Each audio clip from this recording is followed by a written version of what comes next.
آپ علیہ السلام نے ارشاد فرمایا عیادۃ المریض، جب کوئی مسلمان شخص بیمار ہو تو اس کی عیادت کرنا، اس کی بیمار پرسی کرنا، یہ پہلی بات ہے جس کا آپ علیہ السلام نے حکم دیا۔ اور رسول اللہ صلی اللہ علیہ وسلم نے مریض کی عیادت کرنا، مریض کو تسلی دینا، اسے ایک اونچے درجے کا نیک عمل اور مقبول ترین عبادت بتلایا ہے۔ اور خود نبی کریم صلی اللہ علیہ وسلم کا معمول تھا کہ جب کوئی شخص بیمار ہوتا تو حضور علیہ الصلاۃ والسلام جا کر اس شخص کی عیادت فرماتے تھے، عیادت بھی فرماتے، اسے جا کے تسلی بھی دیتے، اس کا غم ہلکا ہو جاتا۔ اور تسلی کے دینے کے ساتھ ساتھ رسول اللہ صلی اللہ علیہ وسلم اللہ کا کلام پڑھ کر، اللہ کا نام لے کر اس شخص کو دم بھی فرماتے تھے۔ آپ نے فرمایا کہ جب کوئی مسلمان شخص اپنے مسلمان بھائی کی عیادت کے لیے جاتا ہے تو جتنی دیر تک وہ اس کی عیادت کرتا ہے گویا کہ وہ مسلسل جنت کے باغ میں رہتا ہے۔ مسلمان کی عیادت کرنا، اس کی آپ علیہ السلام نے اتنی فضیلت بیان فرمائی۔ آپ علیہ السلام نے ایک دوسری حدیث پاک میں ارشاد فرمایا جب کوئی مسلمان بندہ مسلمان بھائی کی عیادت کے لیے صبح جاتا ہے، بیمار پرسی کرتا ہے، تو صبح سے لے کر شام تک 70,000 فرشتے اس کے لیے بخشش کی دعائیں کرتے رہتے ہیں۔ یا اللہ اسے معاف فرما دے، ہم گناہ گار نہیں ہیں، خطا کار نہیں ہیں، اعتراف کرتے ہیں میرے اللہ ہم گناہ گار ہیں، ہمیں معاف فرما دے۔ جب مسلمان بندہ کسی مسلمان کی عیادت کرتا ہے اللہ 70,000 فرشتوں کی ڈیوٹی لگا دیتے ہیں اس کے لیے صبح سے لے کر شام تک بخشش کی دعائیں کریں، یا اللہ اسے معاف فرما دے۔ نورانی مخلوق ہے، جب وہ میرے اور آپ کے لیے مغفرت کی دعا کریں گے تو اس کے قبول ہونے میں کوئی شک کی گنجائش ہو سکتی ہے؟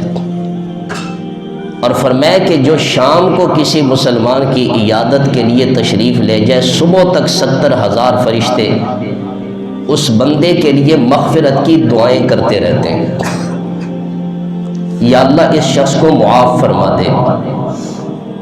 اور اللہ جنت میں اس شخص کے لیے ایک باغ مقرر فرما دیتے ہیں، یہ اس شخص کا باغ ہے جس نے اپنے مسلمان بھائی کی عیادت کی ہے۔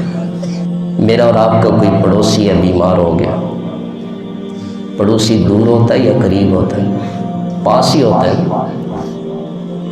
اس نیت سے جاتے ہیں کہ یہ رسول اللہ صلی اللہ علیہ وسلم کی سنت ہے، یہ آپ علیہ السلام کا طریقہ ہے، یہ میرے اس مسلمان بھائی کا حق ہے، اور اس کی عیادت کے لیے صرف چند منٹ کے لیے جاتے ہیں، اس کا حال احوال پوچھتے ہیں، اسے دعا دے کر واپس آتے ہیں۔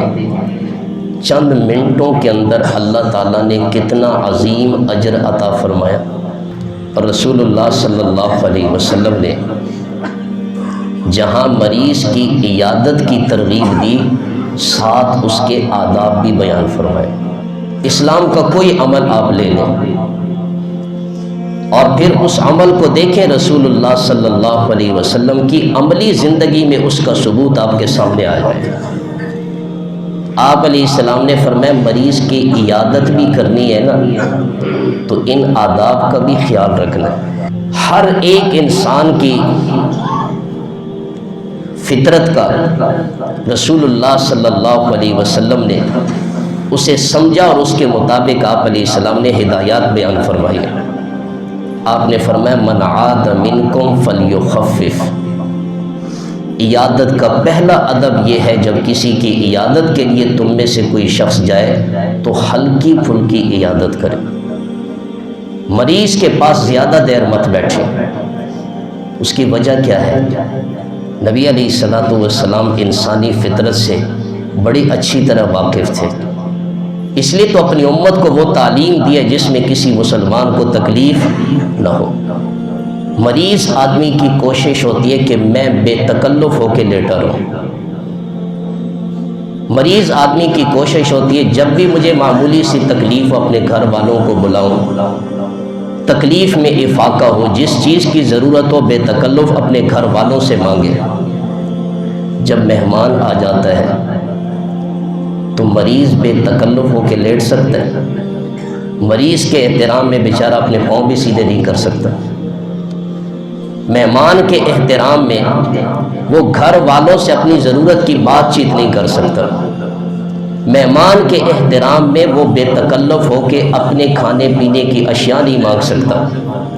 اس لیے آپ علیہ السلام نے فرمایا اس مریض کا بھی خیال رکھیں، عیادت کے لیے جائیں تو مختصر سی عیادت کر کے گھر واپس چلے جائیں تاکہ تمہاری وجہ سے مریض کو تکلیف نہ ہو۔ اللہ اکبر۔ حضرت عبداللہ ابن مبارک رحمۃ اللہ علیہ، تو لوگ ان سے بڑی محبت کرتے تھے۔ جب وہ بیمار ہو گئے تو لائن لگ گئی عیادت کرنے والوں کی، ایک آدمی عیادت کے لیے آ رہا ہے، دوسرا جا رہا ہے۔ ان کے ایک ساتھی ان کی عیادت کے لیے آئے تو ان کے پاس جم کے بیٹھ گئے، جانے کا نام ہی نہیں لیتے تاکہ وہ بیچارے کچھ بے تکلف ہو کے لیٹ جائیں۔ تو انہوں نے کہا آج تو بڑا عجیب معاملہ ہے، ایک تو اوپر سے میں بیمار تھا، دوسری تکلیف یہ کہ لوگ عیادت کے لیے آتے ہیں تو جانے کا نام ہی نہیں لیتے۔ تو وہ بڑا کوئی سادہ آدمی تھا، اس نے کہا حضرت جی ایسا نہ کریں کہ دروازے کو کنڈی لگا دیں، دروازہ بند کر دیں۔ عبداللہ ابن مبارک رحمہ اللہ نے فرمایا یوں کریں، باہر سے جا کے کنڈی لگا لیں،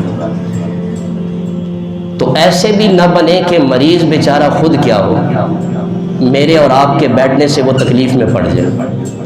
اس لیے حضور علیہ السلام نے کتنا خوبصورت ادب بیان فرمایا کہ جب بھی کسی مریض کی عیادت کے لیے جائیں تو مختصر سی ہلکی پھلکی عیادت کریں۔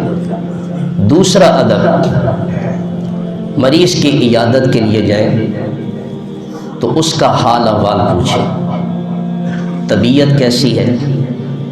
جب حال احوال پوچھ لیں تو تیسرا ادب رسول اللہ صلی اللہ علیہ وسلم نے یہ بیان فرمایا کہ اب اس کو دعا دیں، مریض کو دعا دیں۔ ہر چیز کے آداب ہیں، وہ دعا کیا ہے؟ حضور علیہ السلام نے مریض کو دعا دینے کی بھی ہمیں تعلیم دی ہے۔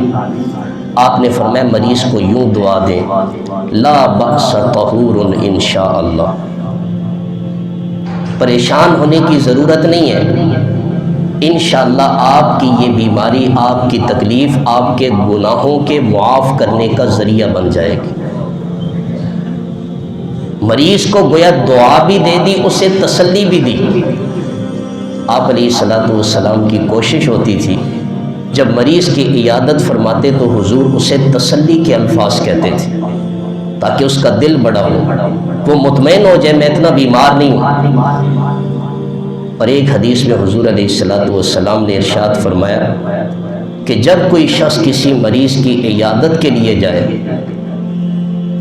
اور موقع مناسب ہے، مریض کو زیادہ تکلیف نہیں ہے، آسانی سے ہو سکے اس کی پیشانی پہ ہاتھ رکھ کر جو شخص یہ دعا پڑھے اور اسے دم کرے، اللہ اسے شفا عطا فرمائیں گے۔ وہ دعا حضور علیہ السلام نے یہ بتائی، اذہب البأس رب الناس واشف انت الشافی لا شفاء الا شفاؤک شفاء لا یغادر سقما، جس کا مفہوم یہ ہے اے لوگوں کے پروردگار اس تکلیف کو دور فرما دے، واشف انت الشافی، تو شفا دے، شفا دینے والا تو ہی ہے، اور یا اللہ اصل شفا تیری ہی طرف سے ہے، ایسی شفا دے کہ اس کے بعد کوئی بیماری اس کے قریب بھی نہ آئے۔